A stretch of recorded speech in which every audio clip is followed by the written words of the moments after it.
curse. My dad's friend, Charlie Potter, was a small, nervous man who was always looking around, as if he was in some kind of danger. After he told me this story about his college fraternity, I understood why.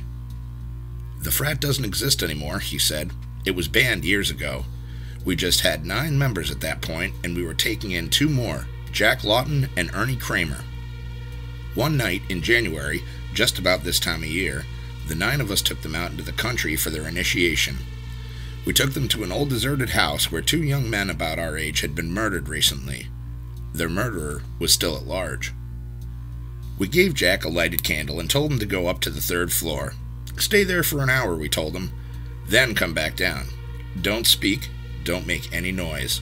If your candle goes out, carry on in the dark."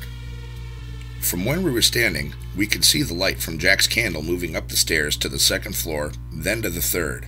But when he got to the 3rd floor, his candle went out.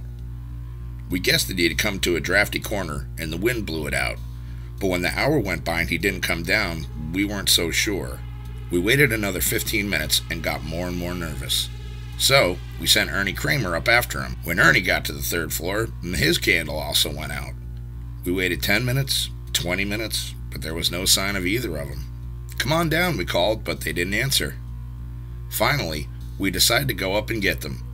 Armed with flashlights, we started up the stairs. It was as quiet and dark as a grave in that house. When we got to the 2nd floor, we called out again, but there was no answer. When we got to the 3rd floor, we walked into a great big open space like an attic. Jack and Ernie weren't there, but we saw footprints in the dust. These led to a room on the other side of the attic. That room was also empty, but there was fresh blood on the floor, and the window was wide open.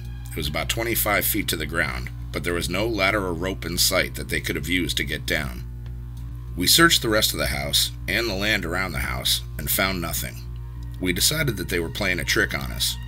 We figured that in some way they had escaped through the window and were hiding in the woods. The blood on the floor was to throw us off the track. We guessed that they showed up the next day with a lot of stories and a lot of laughs. But they didn't. The next day, we told the Dean of Men what had happened, and he reported it to the police. The police didn't find anything either, and after several weeks, the search ended.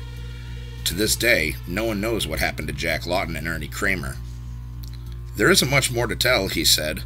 "We weren't arrested, but the college disbanded the fraternity and suspended the 9 of us from school for a year. The strangest part came after we graduated. Someone must have placed a curse on us. Every year since then, around the time of that initiation, one of us has died or gone crazy.